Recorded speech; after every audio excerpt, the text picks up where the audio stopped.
T20 world cup తో captain Rohit Sharma పోటీ cricket కు గుడ్ బై చెప్పడంతో ఇప్పుడు కొత్త సారథిగా ఎవరికి అవకాశం దక్కుతునేది ఆసక్తికరంగా మారింది. రేసులో పలువురు యువ క్రికెటర్లు ఉన్నప్పటికీ హార్దిక్ పాండ్యా వైపే సెలెక్టర్లు మొగ్గు చూపుతున్నట్టు తెలుస్తోంది. గతంలో రోహిత్ లేనప్పుడు పలు సిరీస్లకు పాండ్యానే కెప్టెన్ గా వ్యవహరించాడు. ప్రస్తుతం వైస్ కెప్టెన్ గా కూడా అవడంతో అతనికే ప్రాధాన్యత ఉంటుందని చెప్పొచ్చు. ఈ నేపథ్యంలో భారత టీ20 టీం కు కొత్త కెప్టెన్సీపై మాజీ ఓపెనర్ వీరేంద్ర సెహ్వాగ్ ఆసక్తికర వ్యాఖ్యలు చేశారు.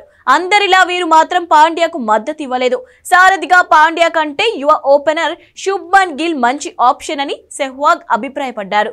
గిల్ కు సుదీర్ఘమైన కెరియర్ ఉందని, అతను 3 ఫార్మాట్లకు ప్రాతినిధ్యం వహిస్తున్నానని చెప్పాడు. గతేడాది నిలకడగా రాణించిన విషయాన్ని గుర్తు చేశాడు. భారత క్రికెట్ భవిష్యత్తును దృష్టిలో ఉంచుకొని రోహిత్ స్థానంలో గిల్ కు పగ్గాలు అప్పగించడం మంచిదని సెహ్వాగ్ అభిప్రాయపడ్డాడు. కాగా ప్రస్తుతం సీనియర్ ప్లేయర్స్ అందరికీ రెస్ట్ ఇవ్వడంతో జింబాబ్వే టూర్ కు గిల్ ను సారథిగా ఎంపిక చేశారు. ఐపీఎల్ లోనూ ఈ యువ ఓపెనర్ గుజరాత్ టైటన్స్ కు కెప్టెన్ గా వ్యవహరిస్తున్నాడు.